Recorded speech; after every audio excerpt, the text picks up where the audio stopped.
It's going down, it's going down.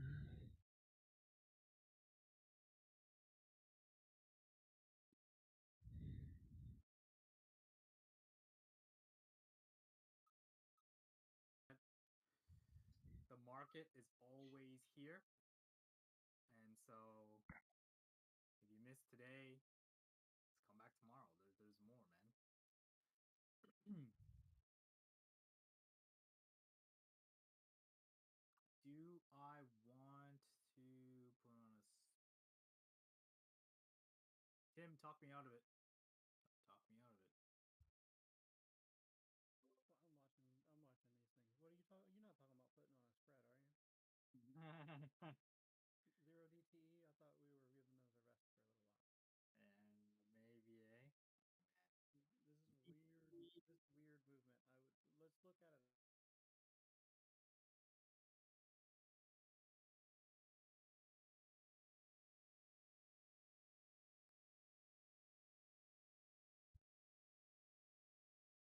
But we'll see.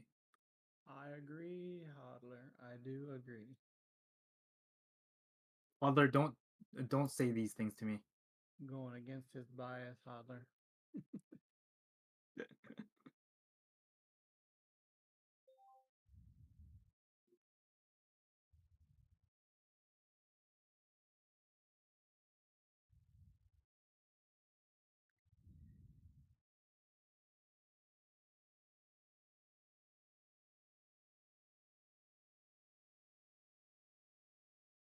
All right, because you can go really far out right now because of volatility. Like it's so high. You could sell these ridiculous ones. That's All the right. only thing I'm looking at. Send me what you're looking at in DM real quick. I want to look at it before we get out and into the public. Good idea. Good idea.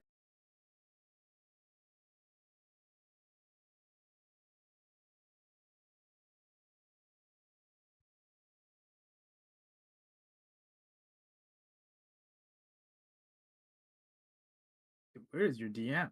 Okay, you're like all the way at the bottom. Been talking to too many people, man. Last on the list now. You can put it in our other channel too, with Patrick.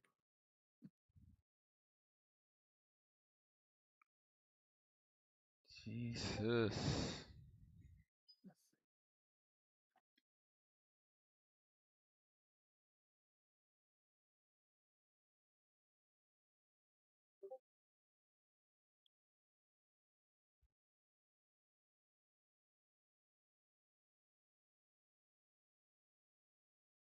Okay.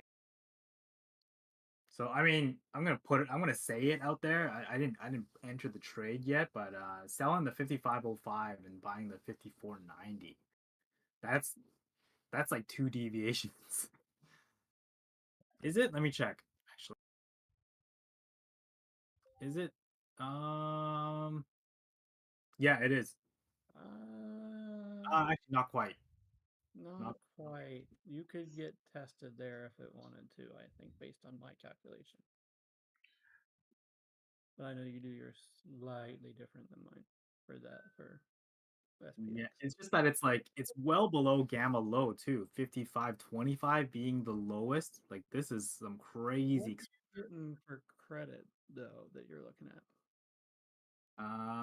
Well, when I originally looked at it, it was for 0.75. It's not anymore. Yeah, no. It's definitely not worth it. It's not enough credit. It creeped back up on us enough. Well, I don't know. It might want to. Man, I just don't know, man. We want to dance around these levels, and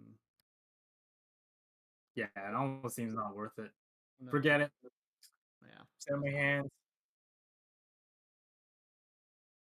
Econ boys just spitting on a 75 BPS cut to raids.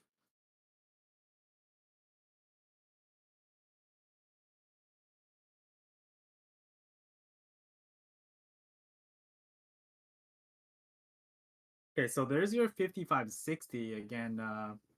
MVC and SD is still below us. SD coming first. So if you are looking for a bounce or pivot, like it might come in the next 30 minutes when London closes, and then we're back to Wall Street time.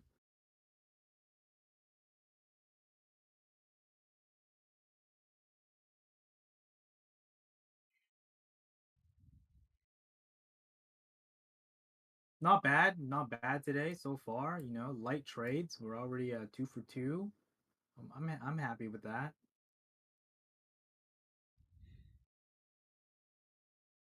What are we thinking? Whoa, Yumada's here already. What in the world? He's here early. Man's awake. What in the world? Levi's already here too. For some reason, he's not coming on stage. I don't What a think Kumada went to sleep, bro. Oh, okay. Got a question here. New here again. Why does London closing impact, especially for a pivot? Yeah. So kind of talking about capital flow. Oh, you might if you're too tired. It's okay, man. Don't worry about it. I know you're up London. I know you shorted yesterday. But yeah, we talked about London pivot in terms of capital flow. We know that London, I mean, they have a hand in the markets. You might not think it, but they do. And they have an overlap. So their session closes at 8:30 a.m. PST.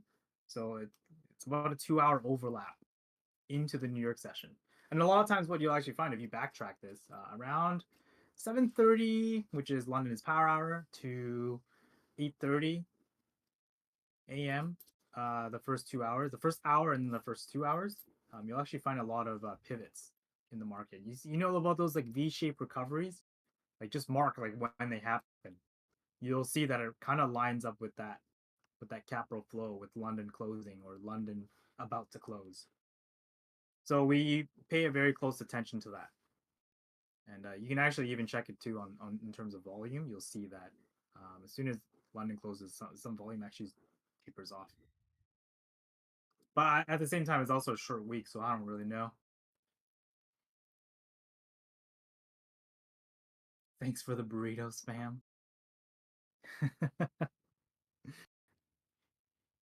Yeah, you might. What made you trade London? Because I know you guys were lighting up the chat last night. What in the world, dude? Oh, Chriselle, don't worry. That's all good, man. Just I know you're new, eager to ask questions. If I miss it, like, don't. It's not because I hate you. Just I might miss it. Like it's just much things going on, and then at the same time, I might be in a live trade myself, so I might not see it, right.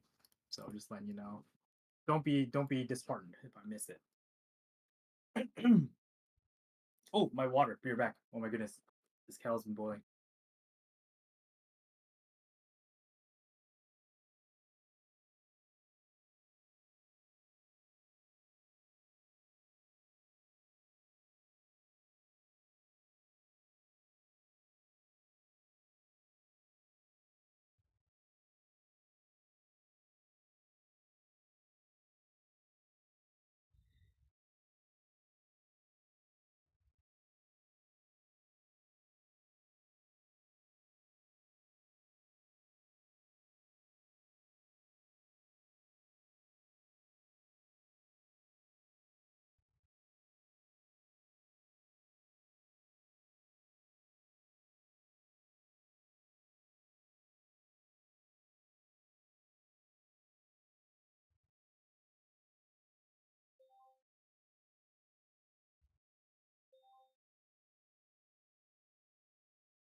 All right, we're back with some water. We are ready to kind of take a look at the market again. I mean, again, I'm in nothing. I am looking for an opportunity, but it's not going to come now. It's going to come in the next 30 minutes for sure. Interesting buyback here.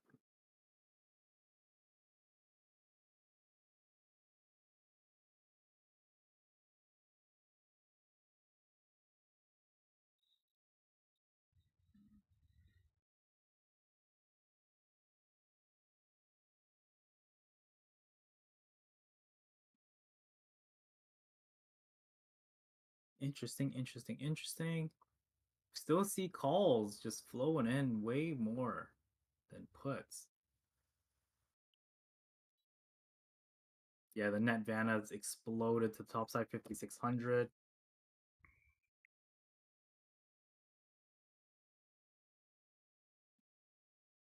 Pick it back up.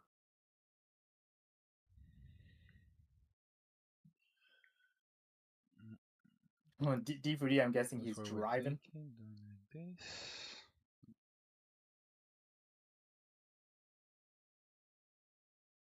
Ah, what the heck, man? Come on up, dude. Tell us what's good.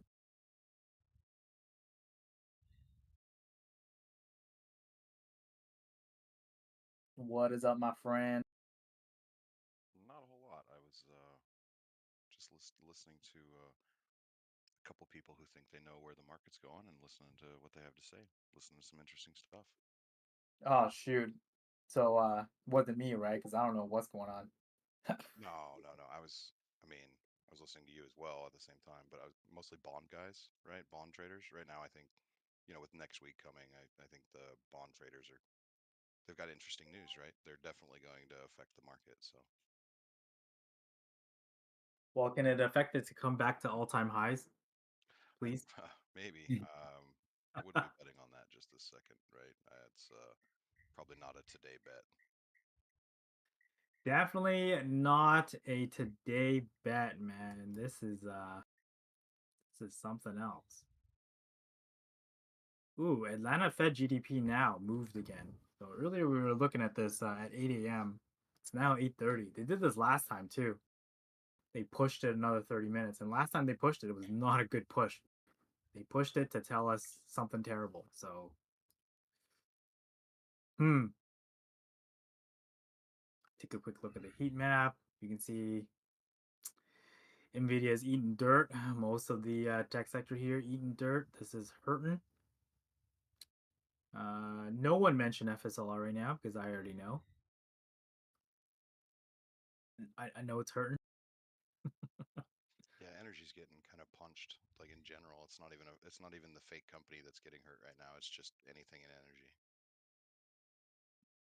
Anything and everything. Oh my goodness.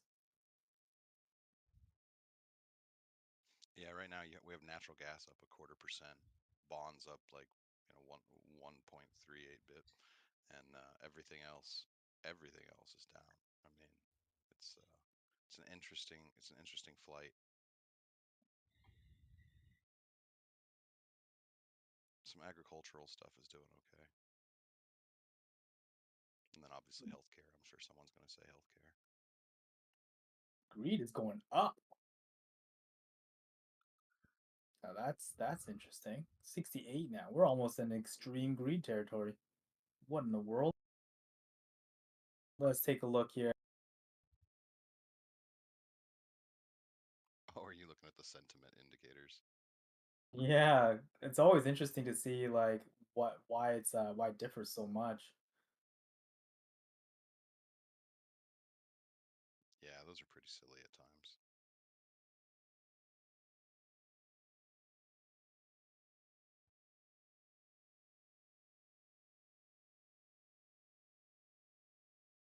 How are we in 68 points in greed when NASDAQ is down like 2.24%?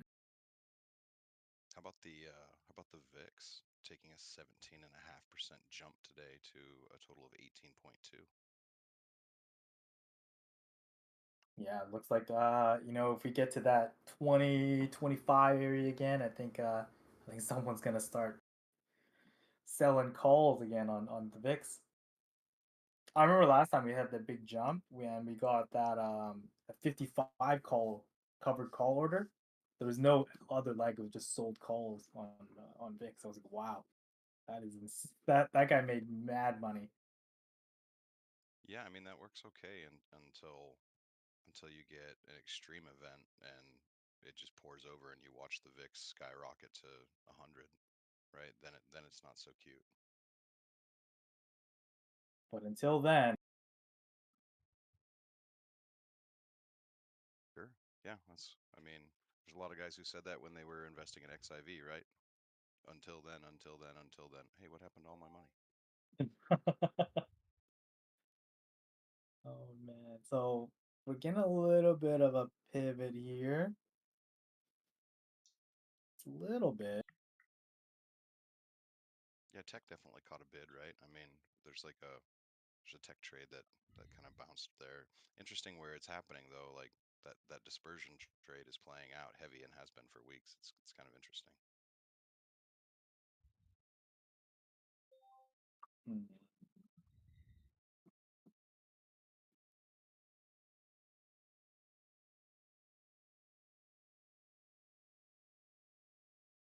Thinking, thinking.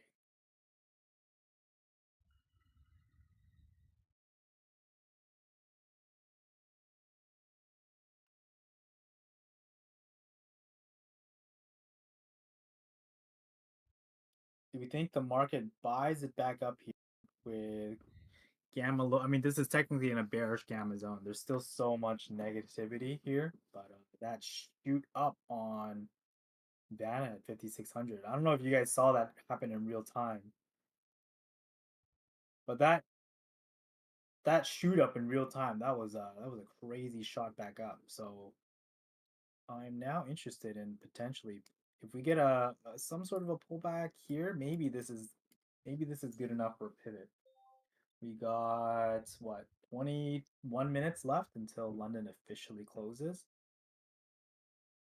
Yeah, you got to think 5590 is on the radar for a retest, right? Like, because if there's a rejection, it's not going to be at 5600. It'll be just before it.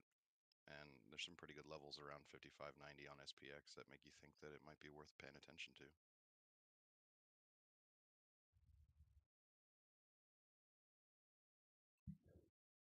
Not me though today, Apple. I'm being super boring and I'm just selling below 5550. So I've been selling puts down there in the bottom, loving it.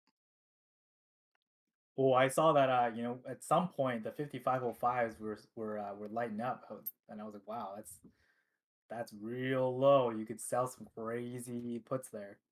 A little bit ago, just before you asked me on, I sold 5425s. So I mean that gives you an idea. Jeez. And why shouldn't I? 54.5. Holy crap. Yeah, they're gone already. I mean, they printed in less than 10 minutes. I mean, it was pretty clear what was going to happen there. All right, so right now I'm eyeballing the 558 calls on SPY. They're under 70 cents right now, so there could be an opportunity there.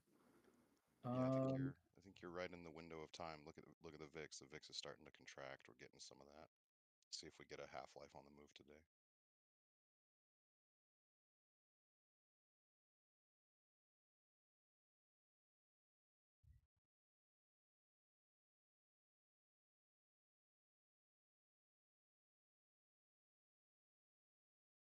My worry is this 55.25 showing its hand here. Why is it so? Just keeps coming back and reclaiming that title of MVC. Can I look at Tesla? Yeah, let me bring up Tesla because we don't have global ticker filters right now. So let me bring it up on V2 for you.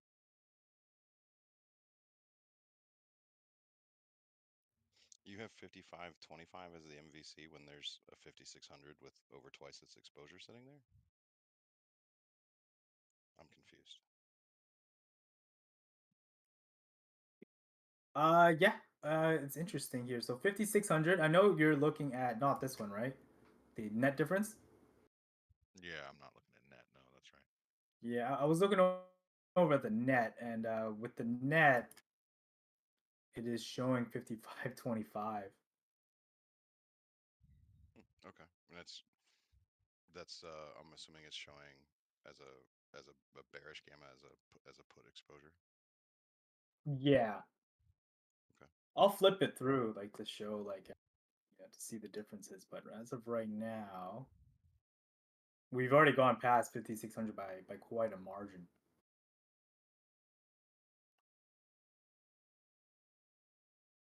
Yeah, we have. Um, I don't see how Vanna's going to get us to 55.25. It could. I guess it would have to accelerate past 55.55, which is going to be really hard. There's a lot of repulsion right there.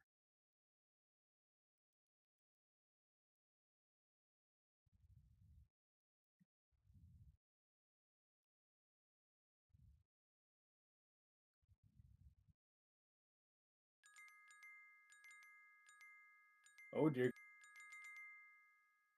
I apologize. Everything is happening. Sorry. So I am picking up the 558 spy calls, and we're gonna size in later on. We're gonna buy more after, but we are picking it up here. Whatever all those sounds were that made for yours, I went to my console because it worried me a little bit.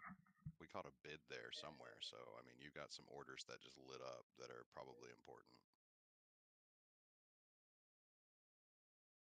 Anyone trading precious metals, your silver and gold, especially silver, got punched in the face. So I'm gonna get long with put credit spreads heavily on that ETF.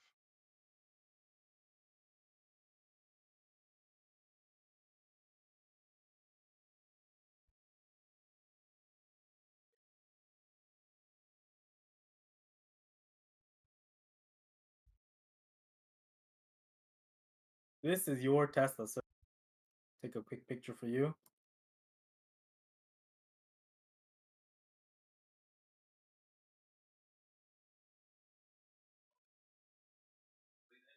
You know what's interesting, Nuke? Yeah, go ahead. I have received there's premium coming in on the on ticker URA, which is Global X Uranium. Yeah, isn't that the miners? Is that one the miners or is that one the which one is that? Um, I do not know. So one of them, there's a Global X Uranium ETF, which is yellow cake, right? And then there's a Global X Uranium Miners ETF. So I just don't It's know off the the top of my yellow head. one. Oh, It's yellow the cake. Global X Uranium ETF. Gotcha. Okay. Yep. What Yeah. about it? I will send it. It appears to Gotcha. be a very large order. Not Yeah, that I big in wouldn't terms doubt of it. premium, but uh, Yeah, it was down what, like 4% or 5% today? Like absolutely ridiculous. Like that's I love it. That's fantastic. I didn't get in. I was busy trying to make money elsewhere, but I mean, that was on my trading radar. I was just busy building elsewhere. gotcha. I know Apple was up here relaxing with his feet up, but today's definitely a work day for me. Definitely. I'm there's no relaxing here, man. This is the third trade for the day. I've got 16 in and out, brother, so I'm with you. Make Oh, that okay. Well, burritos. you're a madman. I don't want to do that. I got no choice, dude. Vol is up. I got to go to work.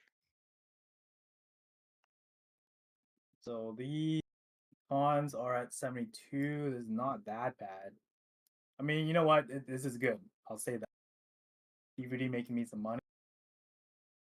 Here's the position. Right now there's 73. And we want to see if we get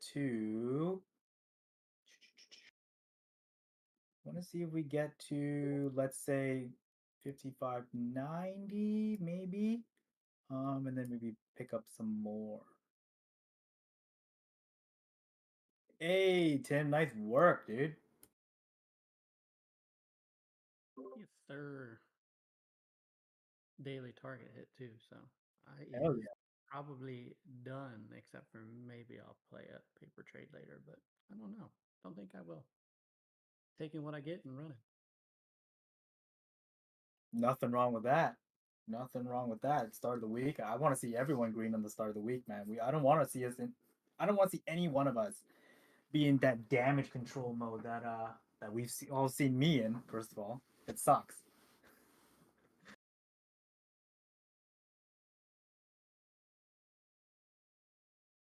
Cons are still green. Not as much. We're willing to hold these through. 65 cents right now. If we get back to 74, I'm gonna start trimming some. But here, I'm not willing to trim some yet. There's no reason to, in my opinion.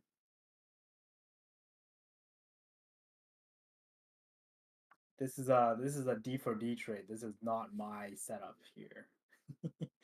I'll say that right off the bat. Because I do see more like pressure downside than I do on these calls. Like I don't really like these calls that much.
Ooh, getting ugly.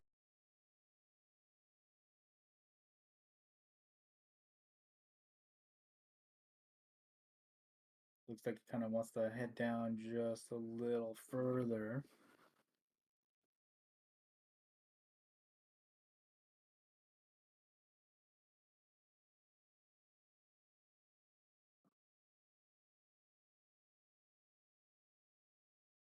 Quick check up here. 10 minutes till London officially closes. So we're still gonna hold these through for now. But how's everyone else doing so far? Are we learning? Are we earning? Who's new to the community and likes what they see so far? You know, the live streams are always free for everybody, and the breadth of knowledge we get from D4D, Valkyrie, all the other panel speakers as well.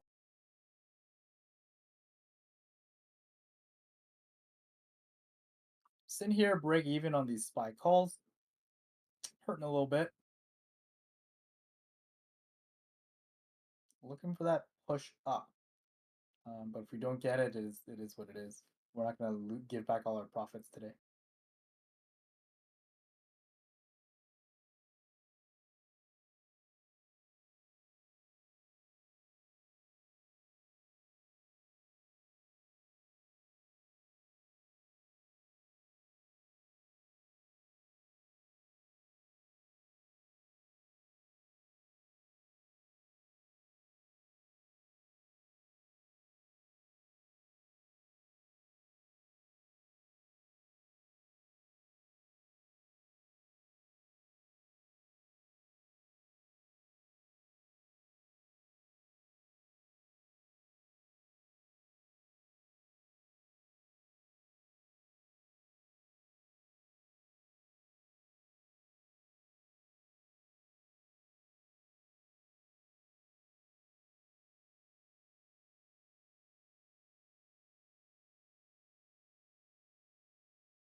So we're back.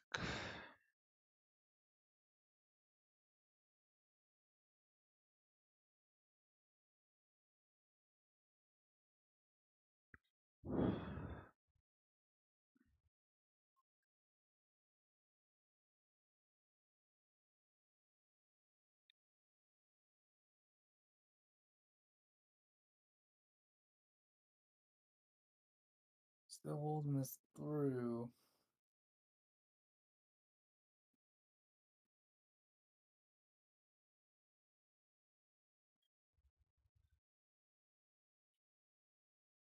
Just sitting at break even on these guys. It's a little bit of a rougher hold. So second session of the day is starting really soon though.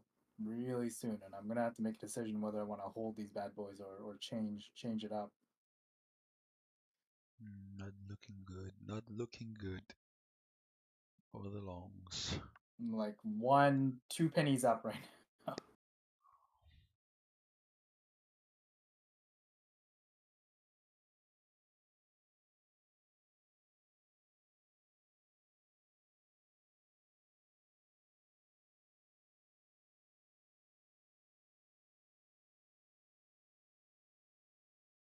55.25 still showing. Like I'm wondering if London closes and we get like a major flush through SD1.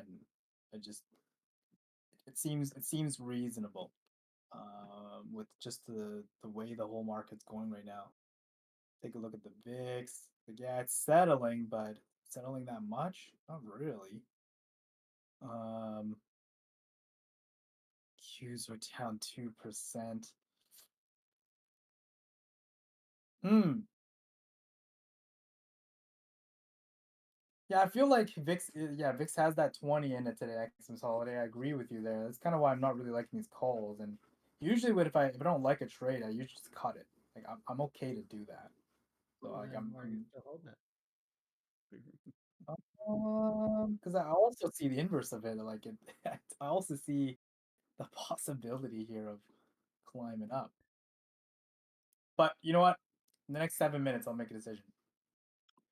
Well, I'm gonna wait for London to officially close.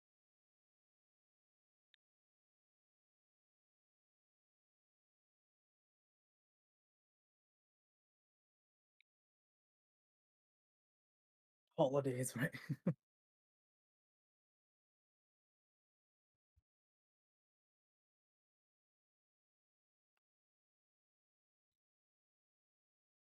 Nope. D for D, no. I didn't even know you were talking. So yeah, no one can hear you, man.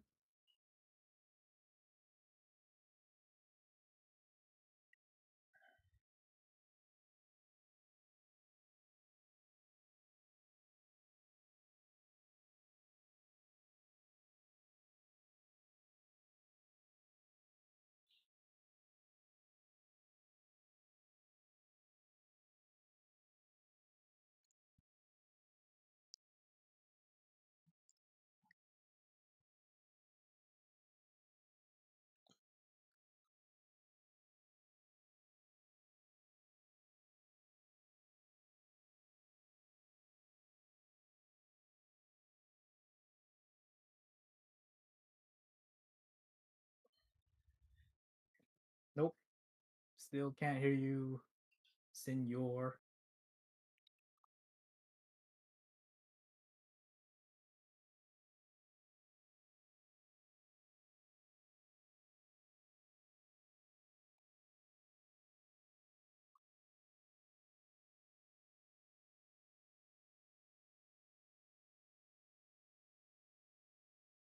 Welcome back. Any better or what? Oh yeah, we can hear you now. Gotcha. Okay. 5 minutes. Do something for us, market. Don't you flush us. Give us that V-shaped recovery. Yeah, I was going to ask you if you were in calls or in futures. I am in calls.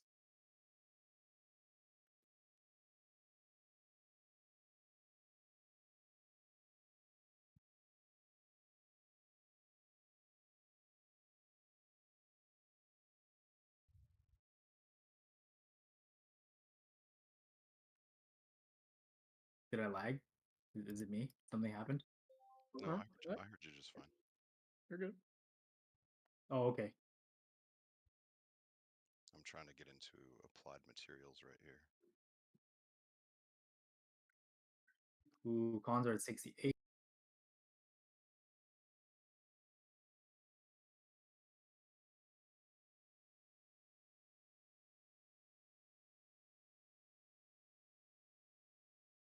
$69. Ooh, baby. Yeah, so it's starting to move just a little. I'm okay to trim here. I'm okay to start trimming here at 69. So again, because I don't really like this that much.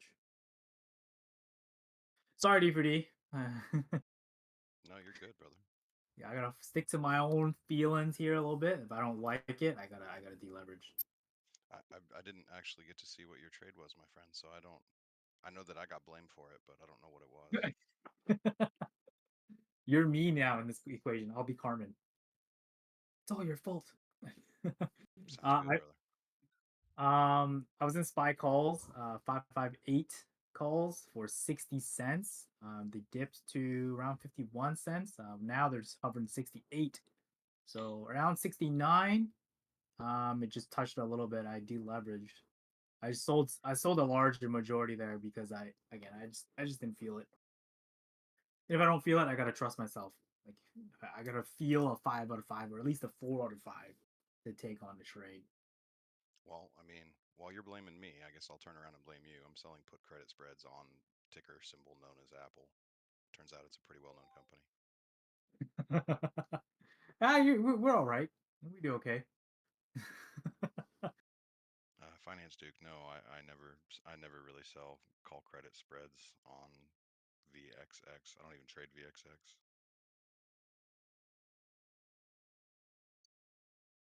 So this is all we have left. Just the 5.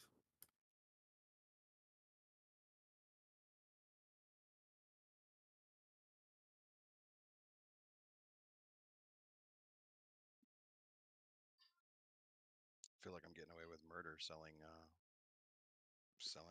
exposure on the stock known as Apple at below 200 a share. Feels like cheating. It kind of is.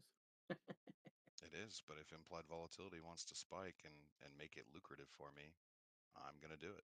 I'm gonna Hell, go out in time, right? Get ourselves right at the edge. Use charm to our favor. Let implied vol overprice the contract, sell it, and wake me up when volatility gets boring again, and I'll close them. It's easy, too easy. mm, yes, sir. Are you still going out 40-ish days? Yeah, I did some 45. I did some. I guess that would have been closer to like 60. I moved over to another stock, so I can't see the time series anymore. Yeah. Okay. Yeah, Apple releases their new iPhone to the public next Monday. So it'll be interesting to see if volatility hits your target and everything before that event. I'm confident it will. If it doesn't, time will just pay me. Yeah, so Yep. 45 and 73 days. Right on. Those. Yeah, I don't. That's crazy to have Apple that low right now. It feels like. Yeah, I mean, just sell the 195, buy the 170. I mean, you're looking at like a net of 9 deltas, but you're way out there at the edge at 73 days, so it's whatever. And it'll decay quick, right? Like price doesn't have to move much, and not that much time has to move before the probabilistic nature of price never getting there just moves away, right? So it will be a rapid decay situation. And if, obviously, if volatility contracts, then it'll be extremely rapid. So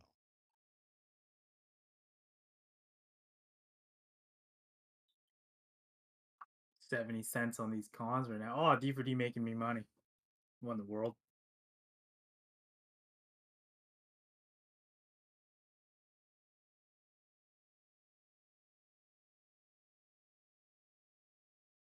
Okay, so in the books now, we're 3 for 3. Twice we did 556 spot puts. Picked up these calls because of Monsieur D for D. And we are closing them out now. These calls didn't move that much, but I'm happy with it. You know, profit's profit. On an open of the week, on a short week, I like it. I like it. Yeah, we like it. We like green. We like green, no matter how big or small it is. On a Monday, especially. Well, Tuesday, but yeah, Monday for us working. I don't really care what strategy it is either. Green's green. Yeah.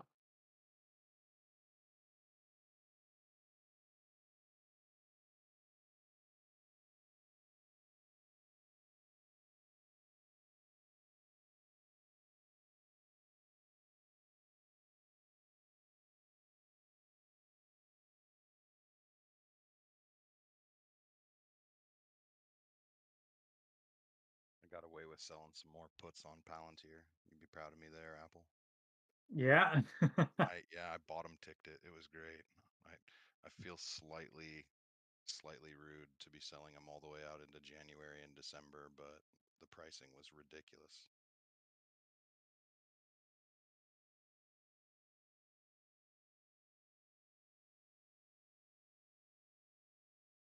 Anyone sell any put credit spreads on NVIDIA? Anyone dare? Or is everyone pretty sure that it's going to go to zero?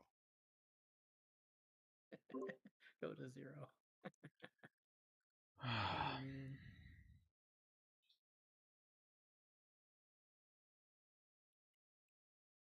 I don't know.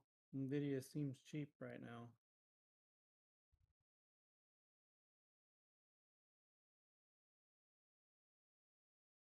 October 18th, meet did. October 18th, 95.85s. Yeah, that ought to pay.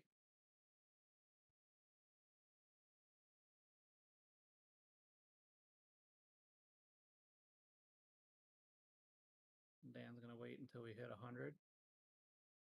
Oh, you're gonna sell a naked put, huh? Why would you sell a naked put? That doesn't make. Never mind. You do you? Guess he wants to own the stock at $90, if so.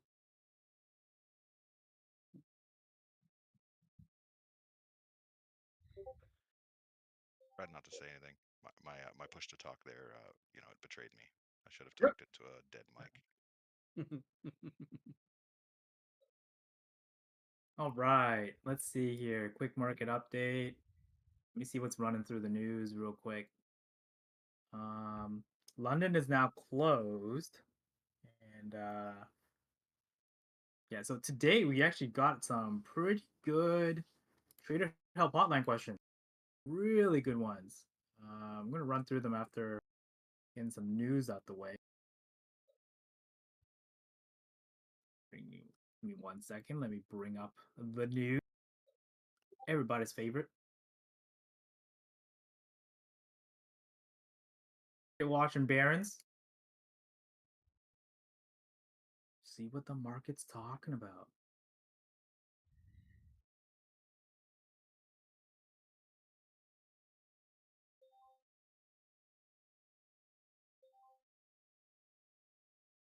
It's funny that he mentioned the 90 put though, because that's what I sold this morning. Maybe you sold it to him. Maybe. Well, that'd be weird. I mean, he was talking about trying to sell it too, but I did. I sold a pile of them.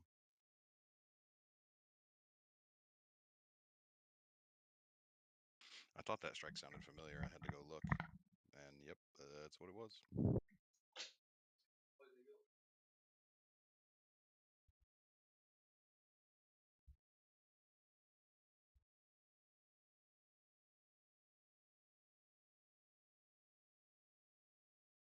Finance Duke looks like he's targeting 30 deltas out there. Interesting.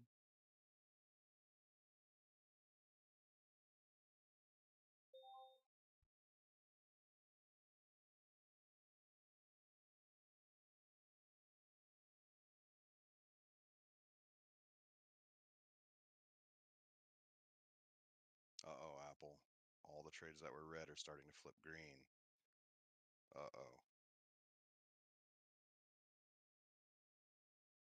Oh, there you go. Okay, your calls are print in 74, 76. This is something. 77.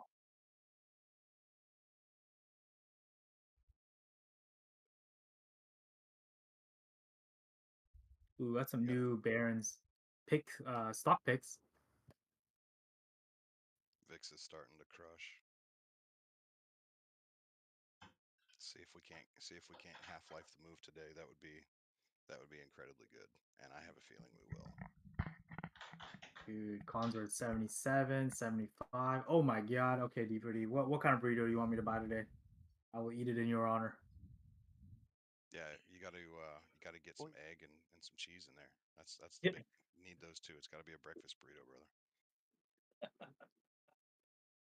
Oh man. Obviously sausage, right? I can't imagine you passing on the sausage. Why the sausage specifically? Well, because it's good. I mean, Mhm. egg, right? Some egg, some cheese, and some sausage. All right, inside joke. Family place. This is a family place. Right. Is Umada not feeling well? I think he passed out. He might have traded London with everyone last night. Oh, Like so all he was night. dumping it all night long. Okay. Yeah. He did. He dumped the market, flushed it real good last night. He was. I thought he had a position in, so he might just be managing, and he's just tired, so he's not talking.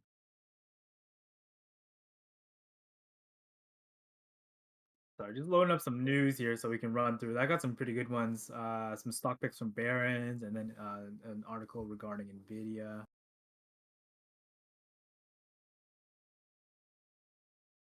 All right, I'm entirely out of those spy calls now. I don't. I'm good. I'm good with it.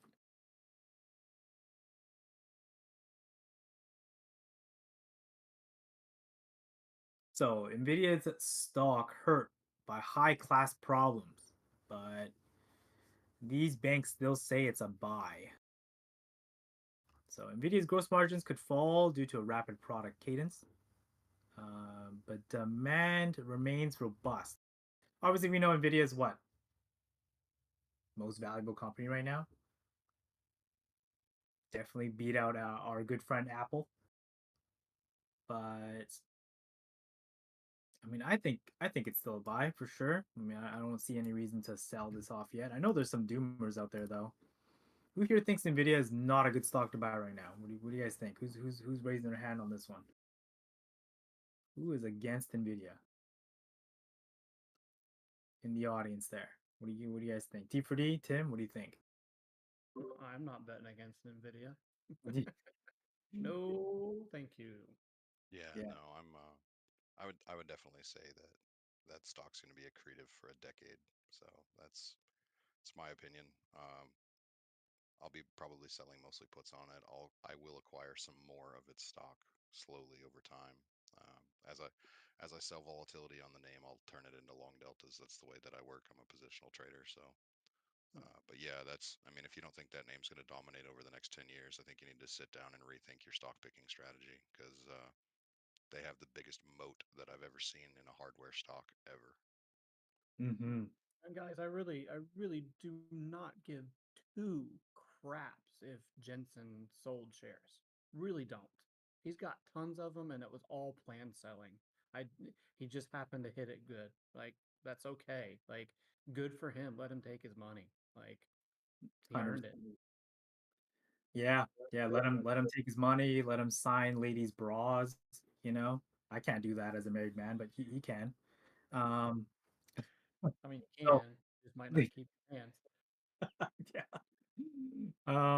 So high class problems, right? So they're saying, the last earnings, the chip line's much stronger. That kind of the down, the down moves that we're getting on Nvidia seem like they're just expected. But overall, the sentiment for the entire sector is still to the upside. So to read this article, I'll post it. I'm not gonna read the whole thing.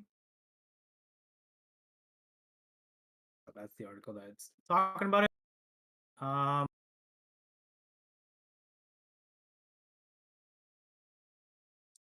is this overall rating still is a dollar? Sorry, 140 for the target price on Nvidia. So I mean, Nvidia is what 110 right now. It's not that far away. 140. This seems reasonable by end of the year. 100%. I like that.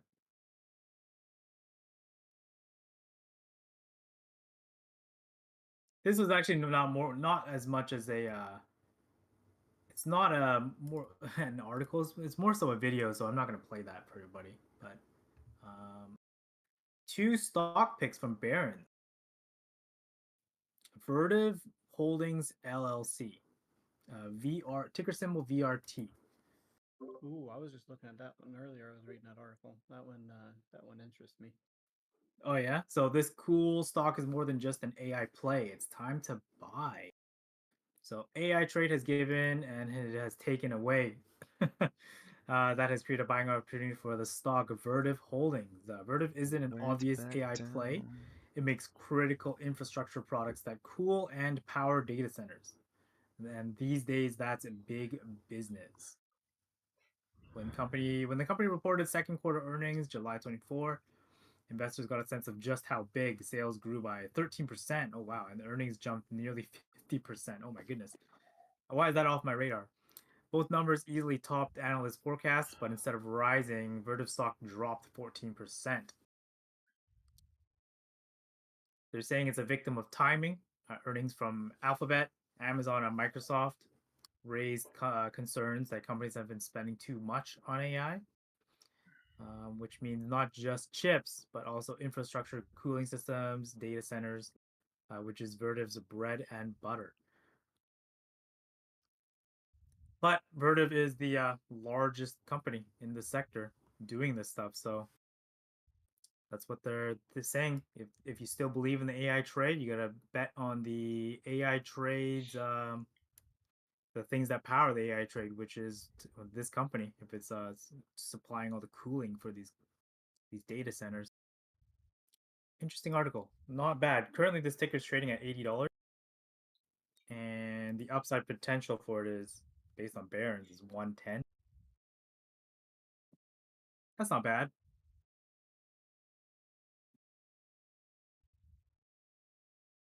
So DVD said he's be right back.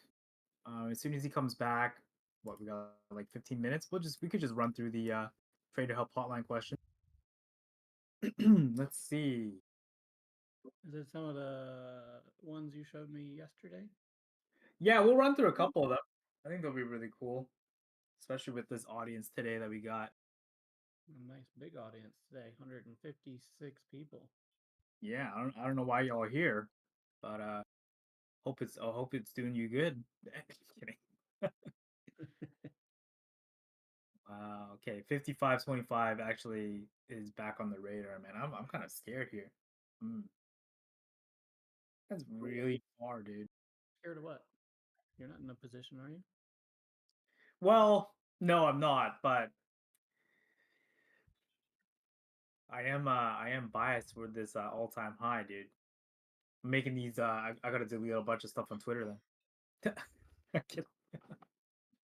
Gonna start deleting my messages about my No, don't you dare go in there deleting messages. Don't you Yeah. do that guru stuff, man. You could admit when it did not go your way. It's okay. Yeah. I think we get there. I don't know if we get there this week. I don't know if we get there next week, but I think before the month's over, I think we touch it. Yeah, we'll see, man. We'll see. Made a few bucks with you, Apple, Nick. Oh, there you go, man. Thank you, thank you. Thank you for your vote of confidence. Yeah. I do okay sometimes, right? Once in a while I do all right. So Just a little dog water. It's all good.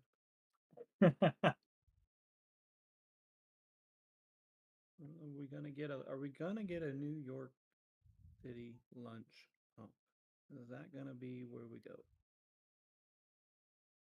the longer we kind of hold these levels, the more interesting this data is showing. Like, so 5600, right, on Vanna side.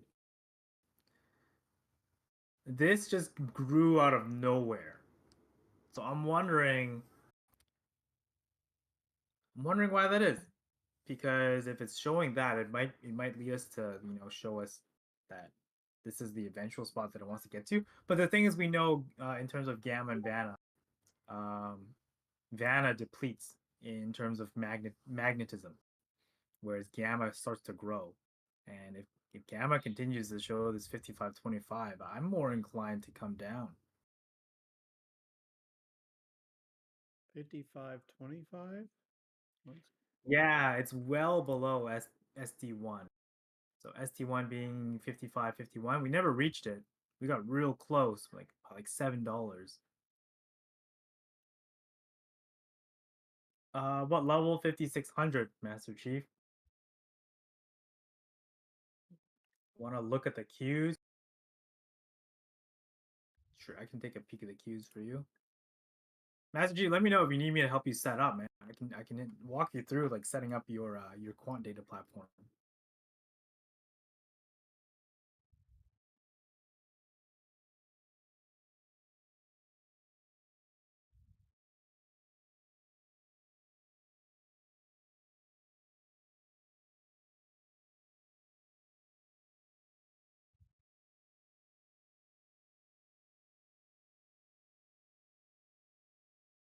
Nice work, Volcom Steve. That's what I like to see, dude.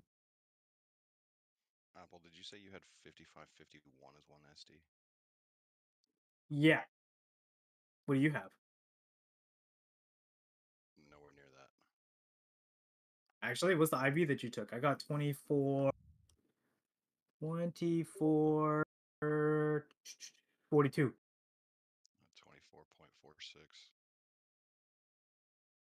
Expected move was 24.55 off of that, and we opened at 56.23.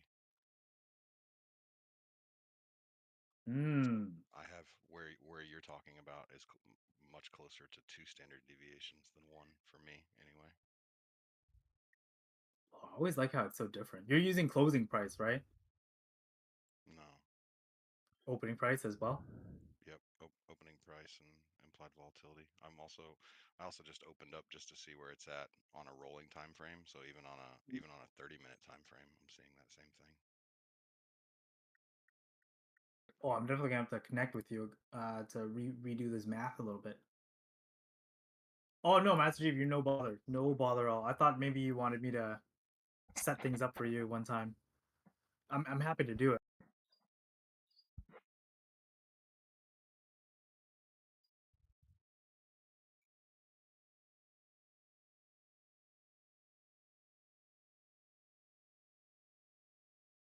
I'm cash anyways. Like I have no positions on.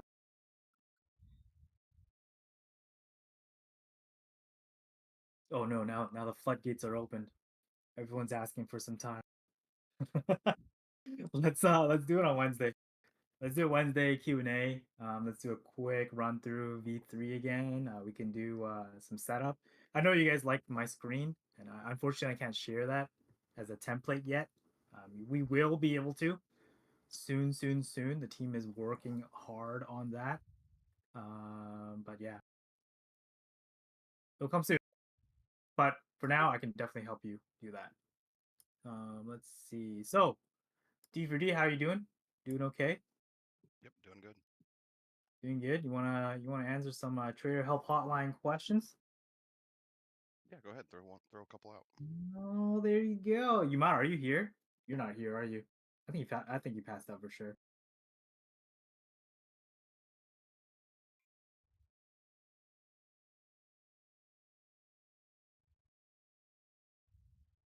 Oh, KKR, really quickly. There is no recorded session for it. It was more of, it was kind of brief. And not everything is fleshed out yet. So we will be releasing something on YouTube regarding all the tools on V3 shortly. I just yeah, there's still some things. Obviously, we know like V3 today when you logged in there were some issues, and yeah, some of the tools like for example SPX is not correct. Like it goes all the way back to like midnight, which isn't correct. Well, it is, but it isn't, right? Because Jacob said that they did that for things that traded overnight, but they're going to default it back to market hours. So if you want to see anything pre-market, you would have to then move the filter. That's what I understood. Is that? Oh yeah, Yeah. no, that is correct. Yeah, there's that default it doesn't exist yet, and it's really annoying. Yeah. It is. Well, so trader help hotline questions. We run these every so often. I try to do them more regular. It just depends who sends things in. But if you ever have any questions that you want to send in and remain anonymous, it's usually on our Twitter, on my Twitter actually, something that I run, my Twitter or my Instagram. And so we sent one out last week. Got a whole bunch of interesting ones. So yeah, just throw them out here, and then we can answer them here. We answer them here on the quant panel speakers, and then we also throw it into the audience here because you guys also have really good insight, and hopefully the person who asked these questions are in the chat today, so they can listen to it. So first one, comment up. So this question goes: how do you come back from a series of terrible losses that just defeat your mental? What tools do you have or tips do you have to make you come back to the markets? So let me edit this question. This guy actually made a typo and it didn't make a lot of sense. I'm gonna type it out, but D4D, go ahead and take that question. What do you think? With all your years of experience. Yeah, no, that's a good question. So I think the most important question to that is kind of one that wasn't necessarily implicit there, but um, and that's where does your confidence come from? Individuals who derive their confidence from themselves, they're going to struggle more because typically, if it's a confidence in what you do and a confidence in what you are, when the market goes a way that you didn't predict, it's going to shake confidence in yourself, and that's a problem. And so we always want to make sure that's not where we're deriving our confidence, right? When we're as traders, the confidence has to come from the strategy. confidence has to come from the data. So I think probably the most important thing to realize is understanding that we're data driven, that we're mechanical, that we're following a strategy, that our strategy has best practices, and as traders, our job is to evaluate when the data is not a simple mechanical decision. And it's possible to make incorrect decisions when it's not simple, right? So, like the nuance of what makes a trader great or a good trader is how they manage their risk and how they're managing their funds and managing their rewards, right?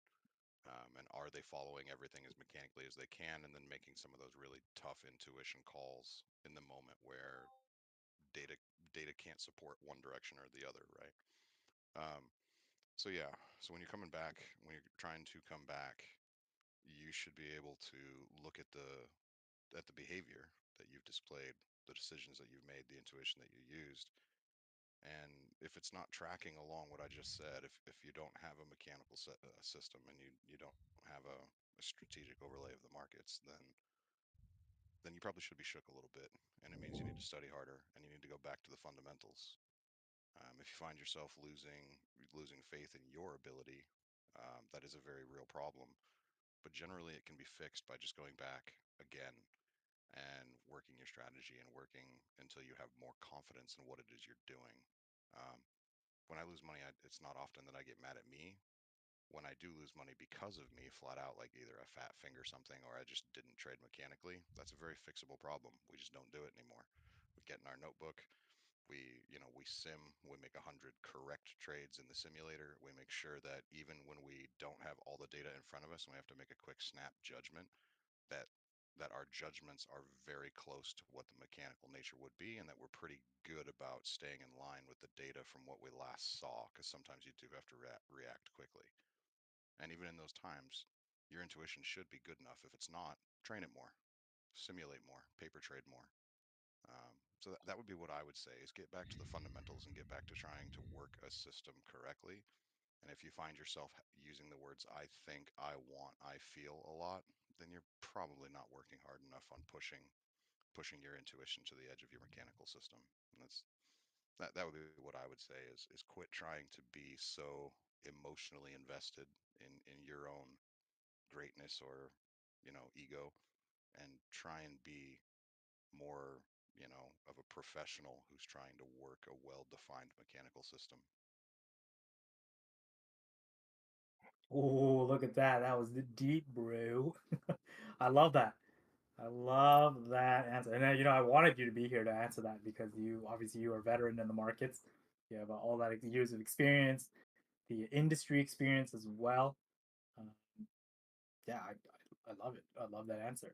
Tim, you got anything to add on to that? Actually, your experience, like, because you've actually recently suffered some losses, just like I did. How did you? What made you come back? Like, what did you do?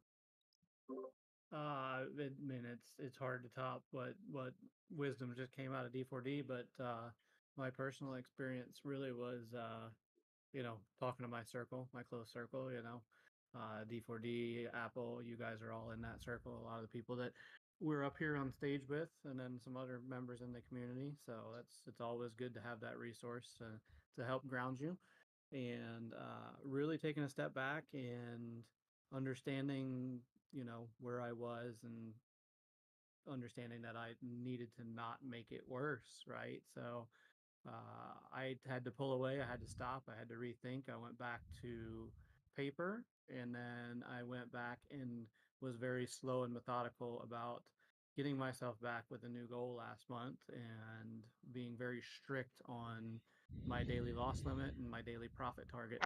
If either were hit, I was done. And that led me to finished last month 12 days in a row green, and I was, what, 14 out of 15 days green. So, and I really attribute that to, again, to having the people to help guide me, talk to me, kind of maybe even at times smack a little sense into me, and really taking it back to the basics and sticking to the basics of what was working for me. Oh, 100%. I love that answer. So, actually, one thing you touched on, which I don't think people do enough, and D4D actually says this a lot, and I really believe it. paper trading creates millionaires, right? It's something that you don't hear often, but you hear it a lot here because you know it, we believe in it. We really do believe in it. If somehow you're losing confidence, you're taking some ripper losses, it's okay to reevaluate your trading strategy, right? Reevaluate it. And how do you reevaluate it? You do it through sim, man. Simulate the trades, paper trade it, paper trade some time to come back, and then you can readjust and you can see it. Okay, so maybe my strategy is needs to change for these markets, for these market conditions, right? And that's perfectly okay. Some people think that if you have this one strategy that nothing changes and it's just going to pay you for 20 years. No, man, you got to be dynamic. You got to move on with the times. You can change, things change all the time, right? So 100%, 100%. If when I first started as well, like I lost like a quite a sizable sum, and I wish I lost that on paper. I wish I did it. I wish I did paper first. I really did, and I wish I took paper seriously. Because I think when I first started paper trading, I started with like $1 million portfolio. Like I don't, I wasn't gonna start with that, right? That doesn't make any sense. So yeah, there's some rules for paper trading as well. You definitely want to size it to like what you would actually use your actual portfolio and how you would actually structure yourself. Yeah, beautiful answer. I really like that. Am I holding any zero DT put credit reservations? No, I am not. I'm 3 for 3 directionally. The last trade was a little dicier. It didn't really move as much as I wanted it to, but it is what it is. By the way, New York City lunch has now started. Master Chief RVA. So what's going on with the charm indicator? It's just a Greek, just one of the Greeks that we have now to showcase for everyone. This was requested for by some of the sell side guys.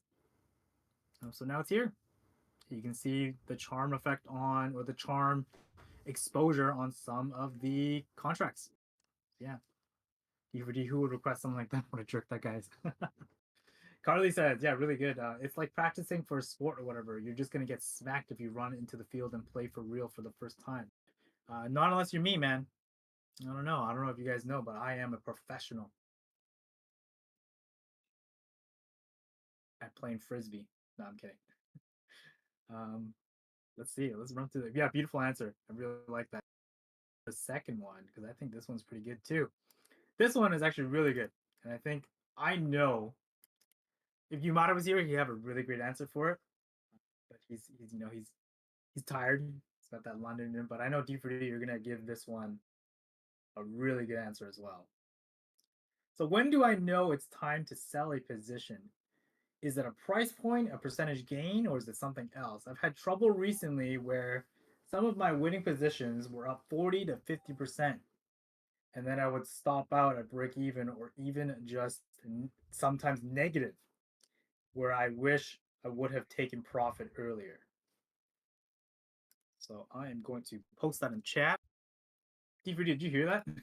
Yeah, I did. That's a great question. That's like one of the I'm gonna. fundamental questions of like how to be a trader almost. I mean, like that one's one you got to nail down. So that's a great question. Yeah. Uh, so multiple pieces, right? The way we evaluate closing trades should be similar to the way that we evaluate opening trades, and that being one of the most important factors is risk.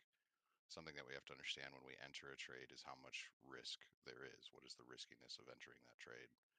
We should also understand that as the trade progresses along, that if we evaluate it along the same metrics and we look at the risk of the trade, as the trade becomes more and more green, there is more and more and more risk being taken because there's more money that you could lose across the spread, right? So whatever the case, whether you just went long calls or whether you did sell a put credit spread or whatever the case, as it becomes more and more green, it's probabilistic that you'll make less and less. And so as a trade becomes more and more profitable for you, you are actually trading deeper into less probabilistic territory that you will make any more profit. So therefore, as that trade is doing better and better, we need to remind ourselves that probability begins to work against us and risk begins to increase behind us. And so with that, there's some important risk measures and risk actions that we need to be aware of. One, that if you do use stop losses, right, or trailing stops, you need to be adjusting those. Trailing stops should adjust themselves, of course, but you need to be willing to do that. If trading spreads, you need to be willing to move the protective leg, because that is truly a hard stop. A lot of traders won't move that leg because maybe they're afraid of trade fees or whatever the case may be. But that's not acceptable. You need to move your stop, and in the case of option spreads, you need to move your hard stop, right? So from there, it kind of moves into the, okay, well, what about like the psychology side of getting that right? And that is a tough part, and I guarantee you Amada would give you a better answer than I would. I discount psychology probably a little more than I should, but what I would say is that we got to make sure that we are trading into a system with risk that we understand. That's one. And two, we need to make sure that if we have like targets for our day or targets for our month or targets for our year and targets for our position, that we don't try and overextend on those. And one of the best risk actions we have is to take small profits until we close it. So that is, you maybe have heard it said many times, leave a runner, right? We should have a runner. That's perfectly acceptable. And so as time goes on, if you're doing that and you understand how that works, as you begin to shed risk as the trade becomes more and more green, what you're doing is you're basically dollar cost averaging out. You should also understand that entry, you can dollar cost average in. Doesn't make any difference whether you're talking about shares or options or futures. It's a perfectly acceptable set of risk actions. And so what we want to do is we want to understand what those risk actions are. Most importantly, we want to understand which risk actions are available to us before trade entry. And as the trade progresses, we utilize those risk actions when it makes sense. And that's that mechanical nature of our trading strategy that allows us to just constantly be executing something that we understood before trade entry. If you get into a trade and you're not exactly sure how you can manage the trade or what risk actions are available to you, you've failed yourself as a trader because you have no strategy. When bad stuff happens, you don't know what you're going to do. That's not an acceptable strategy. That's not a strategy. That's not a plan. That's nothing. Don't do that, right? So that's what I would say is just make sure that you understand both on the risk and the reward side what action you can take to take one risk off of the table, which actually increases as we make profit. And when things start to go against you, understand that it's actually more probabilistic that you will half or lose less than what's there. And so it's natural to look at a red trade and you should be able to look at it and say, well, a pivot is possible, but you have risk actions that you have to take. You have losses that you have to take. So that way you don't become someone who's holding on to an outlier event, right? So it kind of goes both ways, whether it's deep profit or deep posit, deep, excuse me, loss. We have to protect against both of those outlier moves in a similar way. Just writing a few things down. Oh, I like this. I like this New York City lunch, um, with the trader help hotline questions. Yeah, it's a really good answer, and actually a lot of good stuff from the community as well. I think I have a stab at it too, but I want to give it to Tim first. Tim, you got anything to add on to that one? This is actually really good for beginner and intermediate traders, which is what me and you are as well.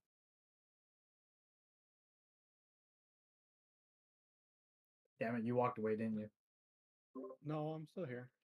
I don't know if I can add anything else to that, really, honestly. Yeah, that's okay. That's good. I mean, we appreciate everyone's input, and yeah, Julian has some really good ones too. He's typing in a bunch of stuff as well, and I agree with it. I agree with a lot. I don't agree with Xmas Holiday. He's crazy. So I might be the only one here. I use stop losses like almost religiously. Like you guys can always say it, and then I'll always set it as well, and then I'll show you guys where the stops are, and they're usually at price point. They always move. They always move as my position moves. So as it moves up, I move my stop loss up. You can always say, I mean, there's a lot of new guys here, but you guys will always see me put my stop loss at break even when I am up, even just a little bit, so that I don't lose. Because you know what? What's the worst that can happen? I I get taken out for a break even, but I can buy back in. You know, so that's part of my mechanics. And I think stop losses, especially if you're just starting out, they really help. They really help manage your risk. Don't move them. That's one thing. Like if you have a firm stop loss when you first open a position, the reason you have for placing that stop loss, you should not move it until certain metrics are met within your trading system. So if you're up 50%, is that when you move your stop loss? Maybe. I don't know. I don't know what it is going to be for you. But you should have these set in place so that you don't always dance around your stops. And then just reevaluate your situation all the time. If you're letting a trade go to 50% and you're not selling any and you're just holding, kind of reevaluate your goals. Like, why are you participating in the market? Is it to pay yourself? Is it, for whatever other reason you want to buy a Ferrari or something? Like, are you here to gamble? If that's what it is, then just be true to yourself. Make sure that's what it is. If you're here to gamble and you lose money, you should not be upset because you understood what your parameters were. Just have a circle of friends too to reevaluate yourself. Look at your portfolio, have them look at it as well. Look at your trade performance. Like, would you hire yourself trading the way that you do right now?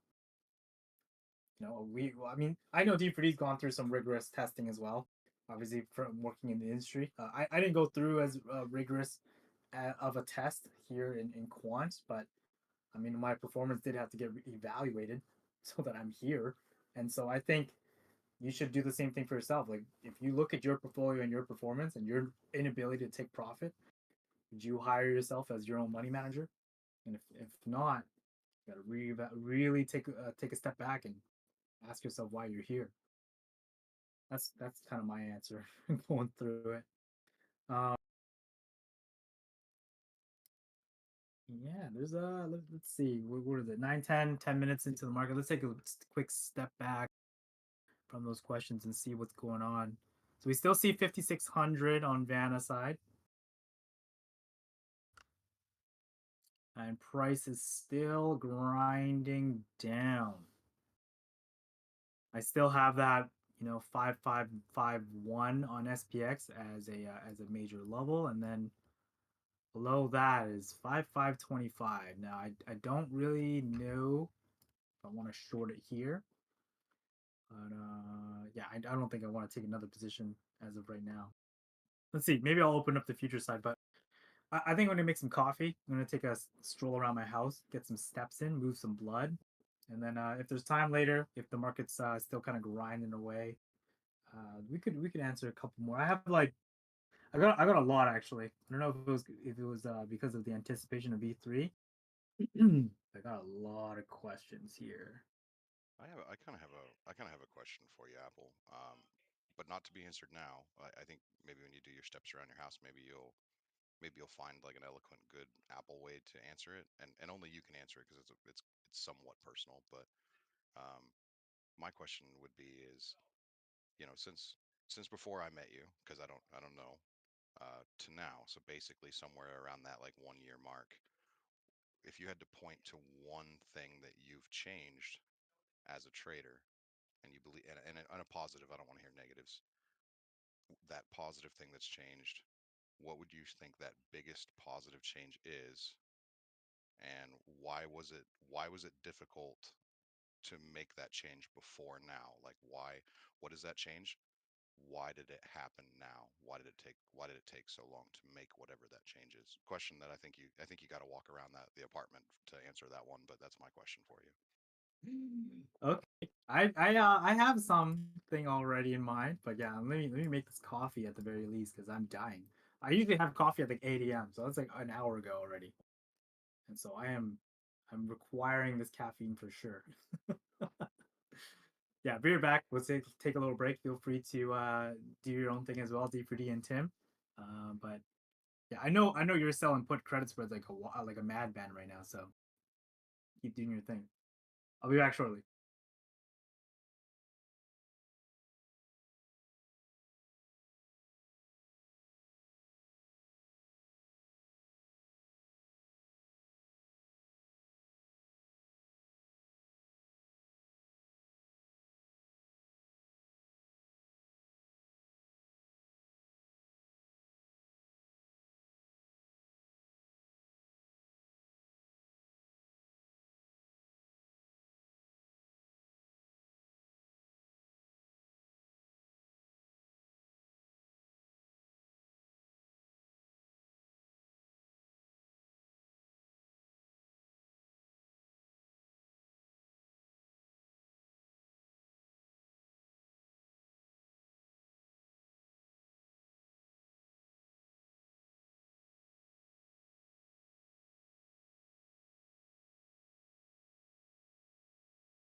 without us. It was a good trade, but it went without us.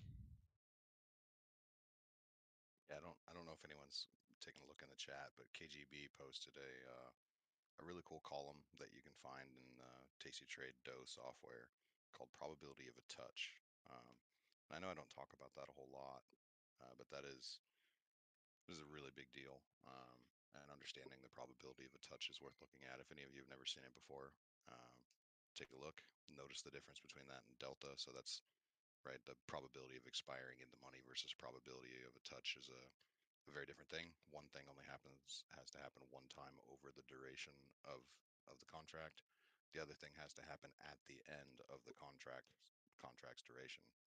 Um, so yeah, I highly recommend reading that, taking a look at that, understanding the difference in the math. There's a lot of traders, obviously, especially short duration traders, who care quite a bit about that. Um, more the probability of a touch matters to them because all they're looking for the trade to do is be right for 1 second. They don't need to be right at the last second. So just something to think about and look at. A couple more decently large, not threshold, but large call spikes on SPX. So anyone who's got eyeballs on, it looks like buyers are stepping in, but um, not enough volume yet for us to get real excited. But Van has crossed 7 billion again. You can probably see that on Apple's screen, I imagine. So just a couple things to keep eyes on this here right now.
right. Took like what, a couple hundred steps? How's everyone doing so far? How's everyone? Feeling okay?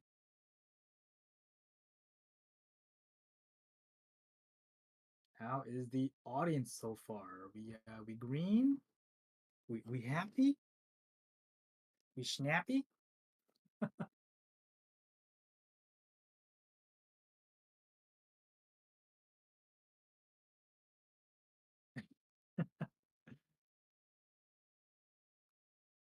D for D, you back? Are you here? I'll wait till he's back. I'm sure he took a little break. But wow, what a day we've had so far. 3 for 3. Not a single loser today. Not a single one. And that's how we do here in quant data, man. I'm really glad you guys are, kind of here to see it too, because there's so many new people here today. And all the trades that I've posted for you guys, it's sometimes hard to believe that it's free. In my opinion, if I was just starting out, I would have wished there was a resource like this, a community like this, that we can just, without subscription, start for free, man.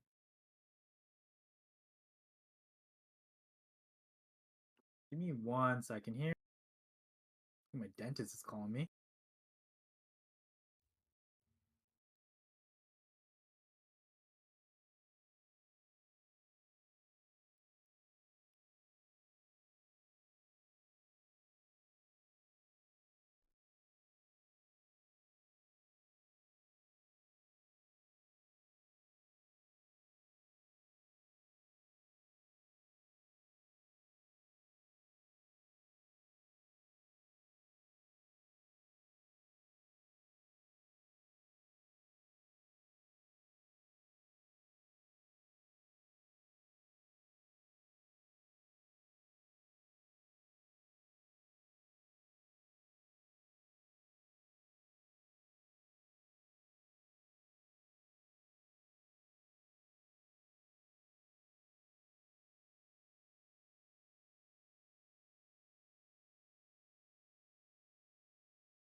Okay, I did not miss a dentist appointment. It's just reminding us to go.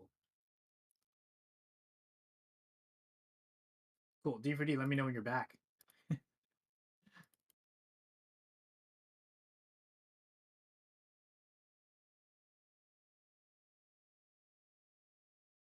Facts, KPA. Oh man, I appreciate your the kind words. I gotta stop using Soxel. Every trade I try to take alongside William went red. Oh, I'm sorry to hear that, man. What were you trying to do with Soxel and my trades, specifically Gallahan? What went wrong, sir? What went wrong? Jeez, we are dancing around this very tight zone for New York City lunch. I don't I don't think I'm gonna take another trade. A light day for me. Not too shabby.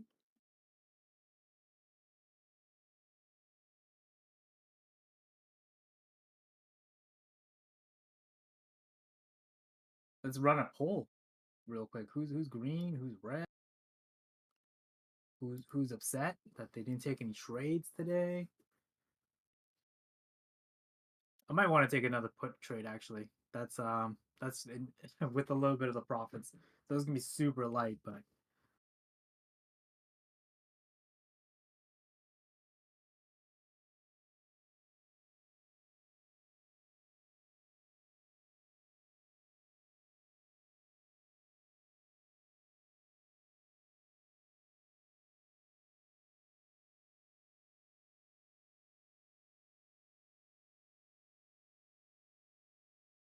bam.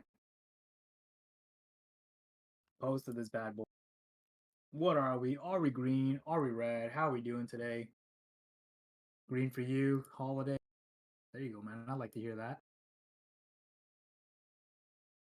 Mixed bag today. What's going on? For those of you that are red, let me know. Let me know what happened. Much better poll. There we go. Good emoji selections today. Oh man, you're going to the gym, right? Yeah, I get ready to leave here probably 10 minutes, maybe 5 minutes. Yeah, I think I might take a step back after New York City lunch if I don't take another trade. I'm gonna try to work on. Well, yeah, I'm supposed to work on our Instagram and Twitter, like my Instagram and Twitter, and really push out some stuff as well. Um, so yeah, I'm gonna turn my head to my laptop and see if I can work on some stuff to post. Because I mean, if there's no other trades for me, there's no other trades for me. Hey, D4D, welcome back. Dad needed a refresher on driving the Tesla. Oh, dude, you just gotta get a Porsche, man. It's easier. Yeah, I mean, that's kind of what I told him, and he looked at me like I was growing a second head or something. Oh, Crystal said sort of a breath of fresh air for me that there's no reference or focus on technical indicators while making trades. No, man, that is a thing in the past. The thing is, here's the thing. I know a lot of people trade very differently, and I always preach this. And D4D and Tim has heard multiple times before, but I always say like the market's a garden, right? You can choose to grow your garden however you want. You can grow whatever flower you want. You can use whatever tools you want to grow that garden. So long as something is growing, no one can say anything to you, right? So for me, it's my garden is growing via focusing on data, focusing on looking underneath what's happening in the candles. That's how I kind of see it. When I look at gamma and Vanna and delta and standard deviations, I'm looking at those things more so. There's no indicators on my charts. I don't have any charts really. They're more so of an aftermath. And then actually, this kind of goes to it. It kind of goes to it to what I just said about no indicators. But really quickly, let me answer this question for Ove. V3 is already available. Oh, there you go. Freddie just posted it for you. So D-Reed, you ready for my answer? Oh, let's hear it. That's right. So I just checked D-Reed. We have known each other for just over a year now. Just over 1 year. I think. I think I'm correct on that. But yeah. So it's been some time for sure. And I think to go on with your question about like what changed and what. Sorry, we're gonna repeat the question for everybody in case. Yeah. So question was is like as a trader, um, what in the last year has changed? Why did it change? And importantly, why couldn't it change before? Like why is the time for that change to take place and the successful change? Why is that time now? Why couldn't you have changed that way before? Or maybe you could have, but that's the basis of the question. Oh, I love that. All right. So this goes directly in line with indicators and a little bit. So I think for me, the change was like opening my eyes to more of the market. I was very closed-minded before, but it was more so like looking at spreads, sell sides, really understanding all the Greeks. So before before all like quant data, and before I think even Delta X a little bit, I was like a one trick pony. A lot of people said that, especially when I was a humble trader. Um, Everyone was like, "Oh, just wait for Apple to say like his one thing. Like he's just gonna call like this one trade, and it's always the same thing. It's always the same thing, and that's okay. Being the one trick pony. The only thing I ever looked for was this one phenomenon in the market, which is gamma expansion. I know it's called different terms everywhere, but that's kind of what I looked for. That was the only thing I understood. While it did do well for me to bring me to that full time status, there was so much more that I could have taken advantage of in the market. But it was my straight up refusal to look at everything else. This like narrow sighted tunnel vision led me down this path where I was just like, no, I don't want to look at anything. I refuse to pivot. And so what happened was during the time when the markets, the markets are always dynamic, they're always changing. There were a lot of times where I just wasn't able to participate, and I would just be sitting there, um, not doing a whole lot because I didn't know what else I could do, right? So the reason is like getting more involved, meeting D4D, learning more things, and then just opening my eyes to more so of like what the market makers actually do, how they trade, and then it all kind of came full circle in Feb of this year when I visited the stock exchange, and I think I've told a lot of people this story already. And for those of you guys who don't know, um, yeah, we went to the New York Stock Exchange for the first time in February, or April actually, not February. In April, but February we already started talking to people on the floor. But anyways, April, we went to the stock exchange, and what was the first thing I saw on the options trading floor? Spreadsheets. Right? And D4D knows this because he has experience. But no one on the options floors actually looks at charts. Like nobody. What everyone's trading off of is a damn spreadsheet and the options chain. And so seeing that in real life and asking them like why they don't look at charts and having them tell me that the charts don't tell you anything new. They only tell you things that have already happened. It's the same thing with the moving average. But again, by all means, if you're using them and you're successful with them and you're paying yourself, keep using it. But in the words of some of the floor traders that are there, a moving average is just a calculation of the last 50 candles. I can see the trend with my eyes if I needed to look, but also not only that, the value in the pricing is not actually in the candles. The value in the pricing is actually in the options, and we know in quant data and everywhere, the options market actually controls the pricing. It actually controls the New York session. That's actually why even when traders here who trade futures, they're trading ES or NQ, whatever it is. Well, gamma expansion on the SPX will affect ES the same way. It's going to push price up because that's where the value of the market is. And it's all identifiable on the options chain and via their spreadsheets, so based on math and calculations. And so if the market makers are the ones that we always complain about winning and they're doing that, then why are we not looking at the same thing? And so that kind of came full circle for me once I talked to them for the first time in Feb, and then once I actually visited the floor and I opened a chart, and they were laughing at me like, no, we don't look at that. No one looks at that here. I'm like, what? You guys don't look at trading views? You guys don't look at charts? No, they don't. And so I think that um, that's the timing of why the change happened. But then also just you just wanted to get more involved and wanting to participate. And with my one trick pony kind of way, it wasn't able. Like, there's no way to participate at a full time level. I guess. Is that a good answer? Yeah, I thought that was a great answer, man. That's what I was looking for.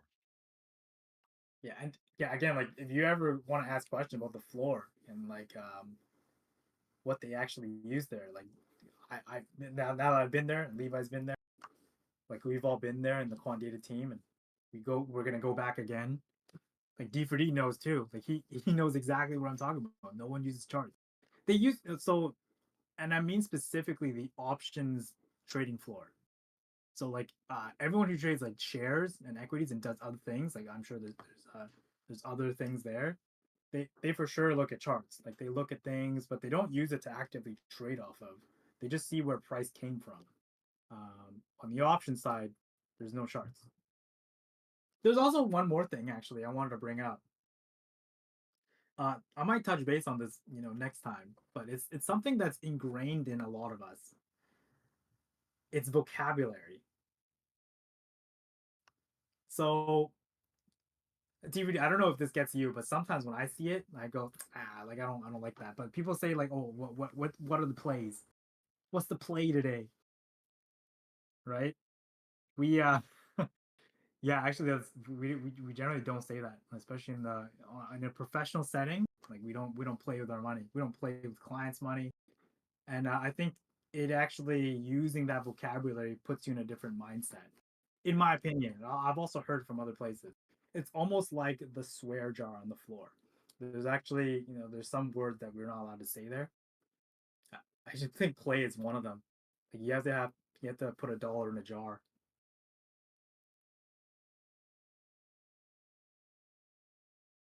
You just kind of set yourself up for a like completely different thing. I was gonna say that options. Yeah, Rowan, it was the options floor. 100%. If you're trading options, that is not the chart is not where you're looking.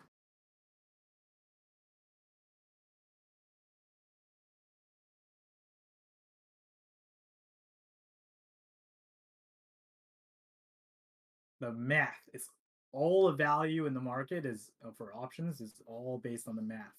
And where's the math? Gamma, delta, Vanna, charm. If you're looking at that, implied volatility. It's all there. And I always, I've been around for a long time, and I always see people who go like, "Oh, I don't need to understand delta and gamma and Vanna. I just trade. I just trade buy calls when the price is going up." Yeah, those are the people that aren't really gonna make it. Honestly, they're not gonna make it. Yeah, I hate it when I hear that. It makes my skin crawl. It's usually 30 seconds later than I hear them tell their friend, be like, "Yeah, bro. So I read, I feel, I think. So buy this with me." And I'm just like, please, please don't follow him. Please don't do it. Please don't follow his feelings anywhere. Oh man. Yeah, and oh, just a note, because I know someone is gonna ask this later, but like, is the options chain and not looking at charts, like, is that more of a sell side thing? Like, if you're doing spreads and iron condors and things like that? I'll say absolutely not, because I don't have a chart open myself either. What I'm looking at is exactly what you guys are seeing. And then I also have the options chain on my phone, and another screen to actually enter the positions, and then taking the snapshots for you guys. But there's no charts. I have no chart. I have audible levels, right? So that's actually one thing I talked to you guys about. Like 5551 on my chart is not actually a line on my chart, it's an audible level. So if we cross that level, I'm going to get a ping on my phone and my brokerage saying that, oh, this price has now been met. And now I'll be looking at, what price wants to do next. Where's the value? What's Gamma saying? Are we actually going lower? I don't know. To me, D for D, just touch base back on the market. Like, I actually think 55.25 is possible. I mean, I don't, but I'm with you. You don't. Nope, I don't see that as nope. No, sir. I think by the third session of the day, we might get there. It just seems interesting that it just keeps peeking its head and becoming the MVC. Yeah, there's an absolute lot of puts getting sold right there for sure. It's a lot of really good exposure. I'm sure they're enjoying selling it. No doubt in my mind. Oh man, I hate you. Let me see. Let me I, reevaluate this. I'm looking at 55.45 and wondering like, is a touch there? Is that a thing? And I'm thinking there might not be. I'm wondering if the low is going to be a 55.55 pothole, and then we'll see like that expanding Vanna that you've been quoting for a long time start to really pull, because there's a lot of incentive to the upside, and there really hasn't been any test to the upside. This has just been let the bears push and push and push and let them try and sell off. And actually, interestingly enough, while I'm sitting here watching net premium flow, there's a lot of calls getting bought. So these, this really big push and trying to throw your shoulder into it. And there's a lot of money that's been pulled off of the big names. So if you take a look at like XLK, which is the tech sector ETF, then you look at like NDX, and you see the difference in the negativity between the two. That's the dispersion trade, taking money from larger names and moving it to the smaller names. And there's also a flight to quality going on into bonds. And typically, when you see something like that, that means that there's a lot of cash that also got set on the sidelines. And we're starting to see little chunks of calls getting bought, right? People getting ready to go long, and dealers are definitely incentivized to sell those longs. So, yeah, I think it's likely we see some of this fading today. That doesn't tell us anything about tomorrow, but I don't see 55.25 as a thing. But it doesn't. Again, this is like I feel like who gives two craps what you think or feel. But the exposure to me and the incentive above us tells me that a pivot is pricing with more and more and more and more probability as the day goes forward. Yeah, let me take a look at this data again. Because we're nudging lower even now. Hmm.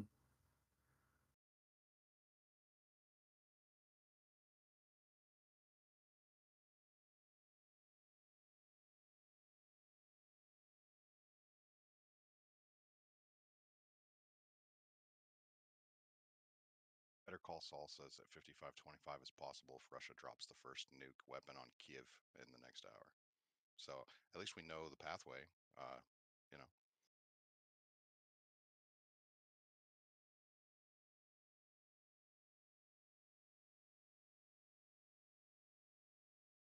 Oh, there you go. Oh, Call spike. Apple. Quick. SPX. It's not the 80 million, but it's an order of magnitude bigger than anything else. What is that? About 50 million. So it's not 50. 80, Yeah. Hmm. but I mean that's more than all. That's probably more than all the puts that were traded in the rest of the day. So there you go. May the exhaustion be here. Hmm. As we're saying it. So I would still look for that pothole to be possible, right? That pothole may still happen, and it wouldn't surprise me at all to see us pothole and then that call spike start to get its way, and we go up, and the dealers start to take a chunk out of that that growing upside Vanna.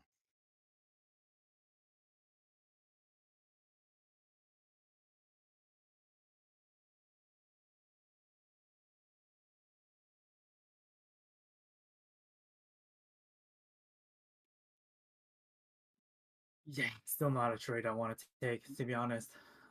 So I'm gonna sit on my hands. It is Tuesday, start of the week. We're already green, so I don't need to go crazy here, right? I mean, at least I don't. I hope I don't need to. I feel like I don't need to go crazy here. But 55. So he's saying 55.55 is his lowest. I think 55.51 might be the time to get low, to be the low.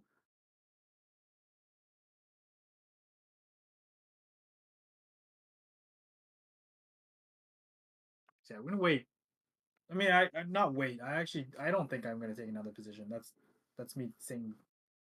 Be telling the truth. I don't think I want to risk my profits that I've made already today on something that I'm just not sure about. So yeah, here's a little bit of a dumper candle. A little bit of a dump here, and we can see 55.25 still there. 55.45 maybe. Edgar, did you have a question? See, you raised your hand. I've never spoken to you before, so I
How does speed exposure get quantified into option chain like charm, Vanna, etc.?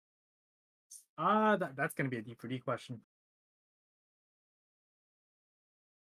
What's the question for me? What is it?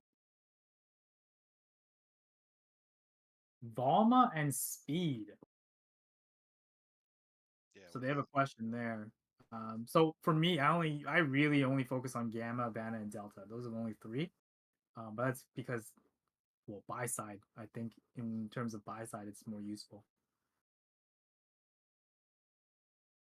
Okay, I've got my platform up. So what's he asking about Volman speed? How does speed exposure get quantified into the options chain like charm and Vanna?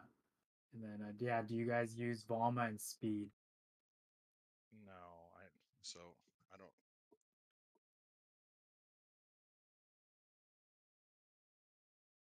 Okay. Okay, I gotta be cutting the stream, guys. Hopefully you liked it. See you tomorrow.